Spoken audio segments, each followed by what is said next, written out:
That's all they really used for gumbo back then, and then whatever type of meat that they had. And another reason they used it because it was an easy way to feed your family. All right, back then they would have a large number of kids in these families, 7 or 8 kids, if not more. Okay, and back then if you had 7 or 8 kids, you didn't need 7 or 8 ducks. You get one duck, one chicken. You just add more rice, you add more water. You made it stretch. Okay. 90% of the seafood in the U.S. comes from right here in the Gulf of Mexico.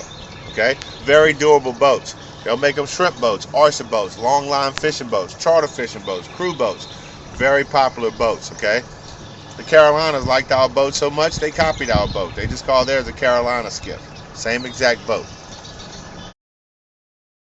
It was built back in 1932. Probably last time they painted it too. But still works. All right. They open it once a month for maintenance. Make sure everything still works. Now, if you have a large boat, you need to get underneath this bridge. You got to call 4 hours in advance to get somebody to meet you here to open this bridge. They don't charge you; it's free. Okay? They just don't have as much large boat traffic in this area like they used to. Got to look ahead of the boat.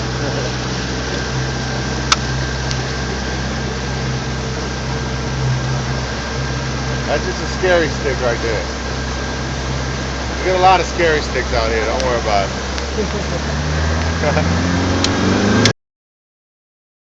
And when we passed by, everybody on this side did. But that's the other side of the river, okay? And through the years, all that water just kept beating against this bank, eroding it every day, okay? And it finally broke through, okay? The river straightened itself out. Took the path of least resistance like all rivers do. Now this is what's called an oxbow. Okay? All rivers have oxbows in them. Now eventually this whole area has started to silt in. It used to be just as wide as the river. And you're going to see it's only about wide enough for this boat to get through. Okay? Over the last 100 and something years, it's started to silt in. That other side's a lot wider because we don't get to frequent this side as much as we do the other side. Okay? There's a big old tree that hangs out right about in this area that you got to kind of slide over. See if we can sneak in.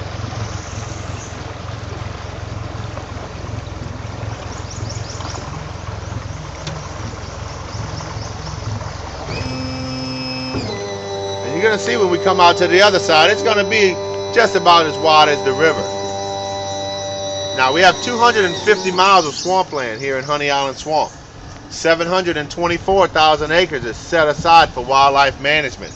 You've probably seen all the white and black and yellow and black signs throughout the river. All this is management area. You can hunt and fish in all these areas, as long as you have the right license and the right species of animals in season. Now towards the back in the swamp, that's a nature preserve or a nature conservancy.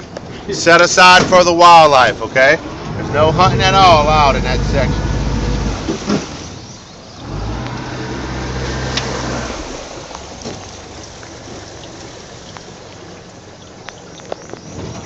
Now this tall plant right here on the side, everybody knows what that is, right?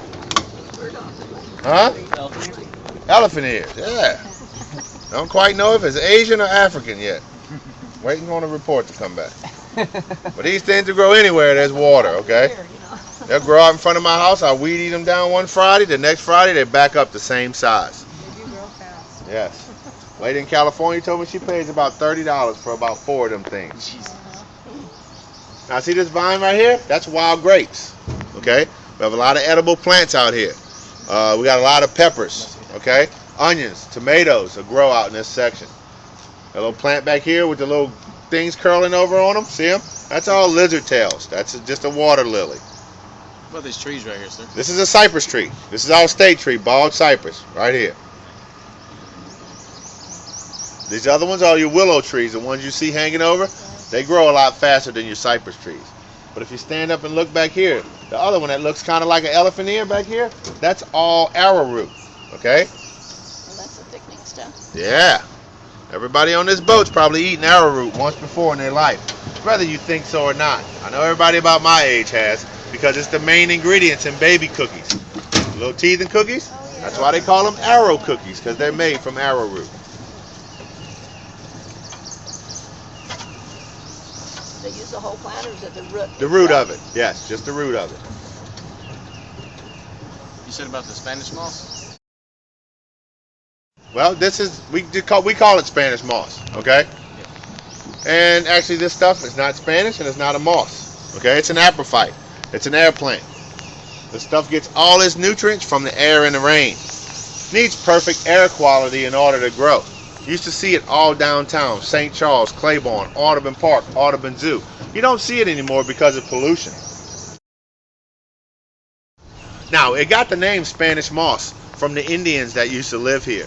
The Indians used to take this stuff off the trees, stick it around their face, dance around the campfires. All right? They were praying to have money like the Spaniards. The Spaniards would grow out the big gray and black beards. The larger the beard, the more money they had.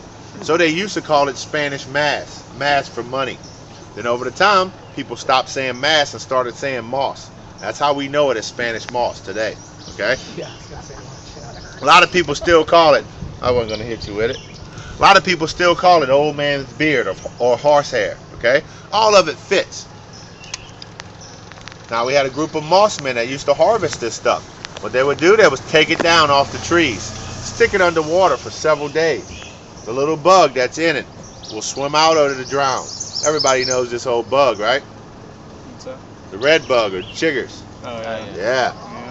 Sleep tight, don't let the bed bugs bite.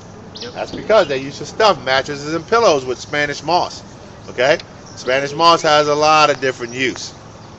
Now, once they did that, they would pick it up, lay it on the land. The sun will bake the gray stuff off, and you're left with a little black fiber called horsehair. Everybody hears horsehair. They automatically think that that comes from horses. But 85% of the stuff that's made from horsehair comes from Spanish moss. Okay? It takes 20 pounds of Spanish moss, 100 pounds of Spanish moss to make 20 pounds of horsehair. Alright? So it's very hard labor. And I got some right here that I made if you want to feel it. Pass it around. Feels like a scouring pad, huh? That's what they used to make out of them. Scouring pads, insulation, voodoo dolls, stuff old seats of automobiles, old furniture. Uh-oh. You go to the plantations, they have horsehair plastered walls.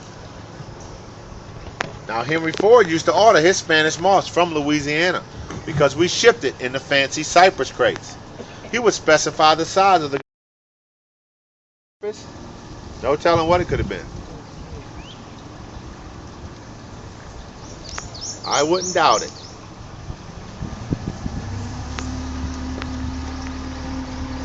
Now we're coming out on the other side right here, okay? You can look behind us when we get out. You can see the tree line right now. You can see how it goes around on both sides. This is how much this area is silted in this side, okay? Because we come to this section almost every day. 5, 10 boats, okay? 4 or 5 times a day. That's why this area hasn't silted in as fast. There's another alligator sitting on this tree over here too. You see it? Oh, yeah.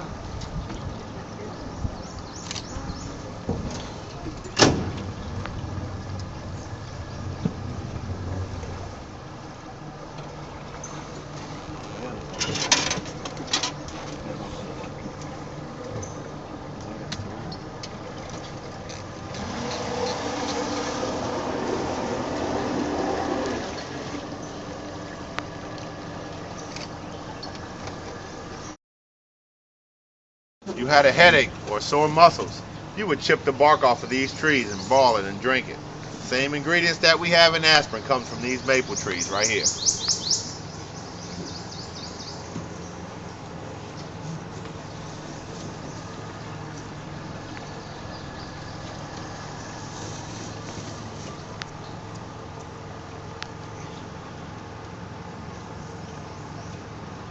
Now you can really see the Spanish moss everywhere now.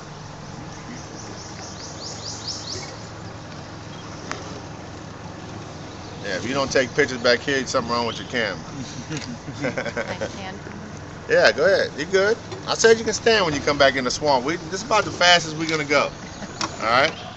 I just hope you got your sea legs, because we might bump a couple trees, couple stumps underwater, and I don't want you to fall in the water. All right. See, look, that's one stump. Swamp. Okay. As this water dries up, they come to the water's edge, just like on the river. This is pretty high. Oh, it's about 3 feet deep right here. Oh, really? Oh, How Yeah. shallow does it get? About 2, Around. 1.5. and you can still come in. Uh-huh. little gum trees. So they'll get in there and hollow them trees completely out. A lot of animals will make that their home, from lizards, spiders, skinks, bats, owls, raccoons, possums, snakes, ducks, you name it. I know y'all are probably cussing me out. Oh, he's on a freaking uncovered boat. I know. You missed all types of stuff. You come back here in a covered boat. Then the Coast Guard made us lower our covered boats about 4 more inches, so I can't even stand up underneath.